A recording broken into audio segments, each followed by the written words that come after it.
All right, today we're going to discuss two cases. The first is a floppy iris syndrome, and the second is a standard cataract. Now, the floppy iris syndrome is really a problem. Here we put a little visco under the iris, lift it up off of the capsule, and you can see here that I'm ablating under the iris out of surgeon visualization. And this is simple to do after your first 25 cases.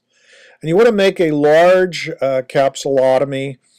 And since I can't see where I'm ablating, I always go around 3 times, making sure that I don't have any skip lesions. This is critically important.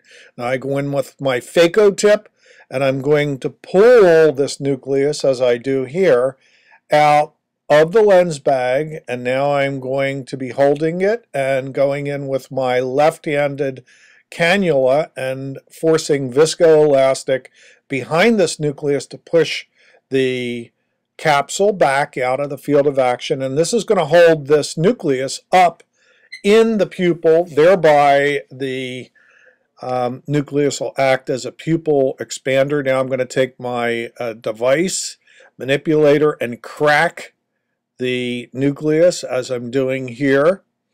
I'm breaking it into smaller fragments. What I want to do is essentially phaco this entire nuclear bulk in the center of the pupil. Here's a standard cataract, and I'm just walking along at a very ginger pace. Easy, quick, controlled, in order to make an ablation capsulotomy. Now, I have second thoughts here, and I see that down around 7 to 8 o'clock, there's that section, the rim, I'm going to ablate it. I'm literally ablating tissue. You're fragmenting tissue. Those paths of opacity, they're not cauterization. This doesn't cauterize. We have 3 academic studies demonstrating that it does not cauterize.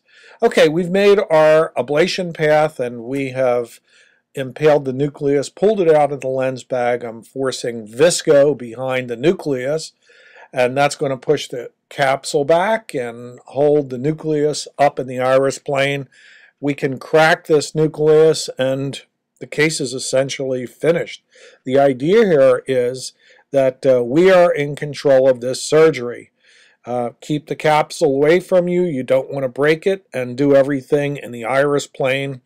Let the nucleus sit there in the iris plane, fragment it, and it makes this case a lot safer. You'll see those little paths where the ablation tip touch the nucleus, and those are not cautery marks. Those are ablation paths. It's just as if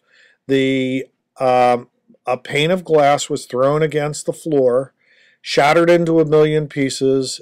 Guess what? You can't see through it, and it's no longer transparent because the fragmentation causes a change in the index of refraction. And that's exactly what happens when you ablate with the Fugo Plasma Blade.